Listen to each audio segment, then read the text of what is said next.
Aklat ng Job, chapter 33, verse 19 to 30. Pinagsabihan ni Elihu si Job. Pinadadalhan niya ang tao ng iba't ibang sakit upang sa pamamagitan ng kirot siya ay maituwid. Ang taong may sakit ay walang panlasa. Masarap man ang pagkain ay wala ring gana. Siya ay namamayat parang butot balat, waring naghihintay ng oras ng kanyang pahimakas. O baka siya ay tulungan ng 1,000 anghel na nagpapaalala sa tao ng kanyang mga tungkulin. Maaaring itong anghel na puspos ng kahabagan ay magsabi ng ganito, siya ay pawalan, hindi siya dapat humantong sa libingan. Narito ang bayad ng kanyang kalayaan. Siya ay gagaling, muling lalakas, magmumukhang bata, masiglang lalakad.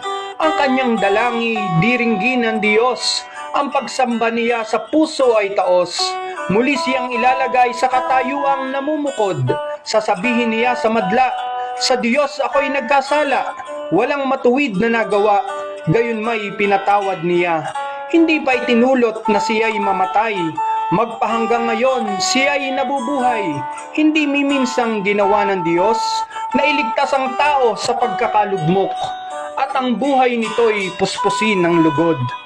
Amen.